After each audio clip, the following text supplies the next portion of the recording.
So environmental liabilities, this is a topic that we could go on forever, but we have a lot to cover in this course, so we hit this fairly lightly. Environmental liabilities many times will arise from the Environmental Protection Agency, or at least they have in the past, that mandates the cleanup of toxic waste sites. There's the Superfund legislation that gave them the mandate where the EPA could go and clean something up and then send a bill to whoever did it to begin with. Some industries also are required to clean up their mess after they're done. So mining, oil and gas, nuke sites, landfills, they have what's called asset retirement obligations, where once they're done with their, their mining operation, they have to sort of clean it up and get it back to some semblance of what it was before. So as far as recognizing your asset retirement obligation, it's the same as our other contingent liabilities. When there's a legal obligation to clean it up and you can estimate the amount, you go for it and record it.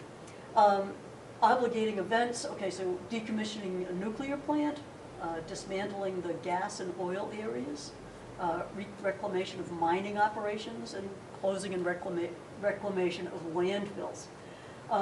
The AROs recorded at the fair value. A lot of times they're using the estimated, the present value of all of the estimated future cash flows that they're going to have to pay out to fix, to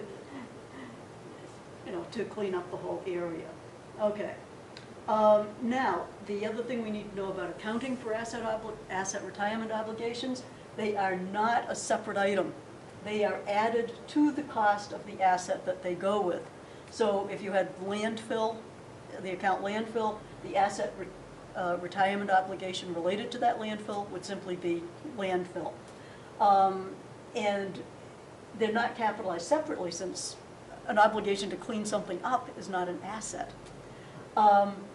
So you're allocating the cost of that along with the asset over the asset's useful life. And in some of the homework, unfortunately, you also may run into interest that is computed on the asset retirement obligation. All right, so what do some of these journal entries look like? So this is when, can't really see this.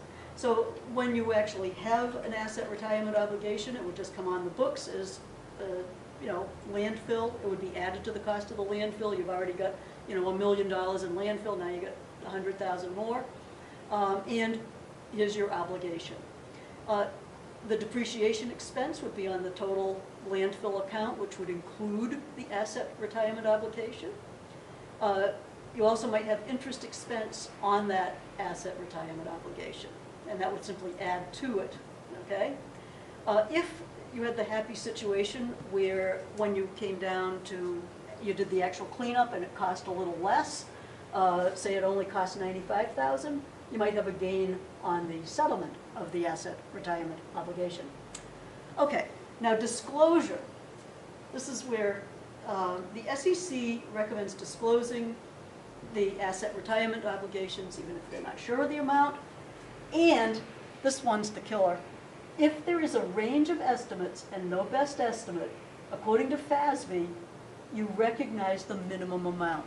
So if the minimum amount is $300,000 and it goes up to $2 billion, what did I say? If the minimum amount is $300,000, that's what you would record. According to international standards, they require the use of the midpoint. Now, in the article section, I've got one from CFO magazine, Dirty Secrets, and that is the impact of using these minimum amounts, which they regard as sort of an embarrassment, because the accounting rules, the companies can grossly understate the amount of their cleanup costs and mislead investors. Okay, so what I have on, this is all in the articles. You can see I got the thing on a few things with Boeing and everything. But then I've got CFO on environmental liabilities. That's where this article is. I've got some stuff from the EPA, Superfund sites in Massachusetts, this is accounting for self-defense or personal finance for self-defense. If you're going to buy a piece of property, look at this site and see if there's any Superfund sites near where you're going to buy. That could impact your ability to resell in the future. It also might impact your health. And, there's just a few other, there's just a few other articles there if you're interested. As I say, those are not required, but they are, they may be of some interest if you want to know a little bit more. Okay, so that's it on our asset retirement obligations and the environmental. I'm not going to go into a lot of the other stuff in that section on the book. They're talking about cap and trade and all of that. That's something for another course.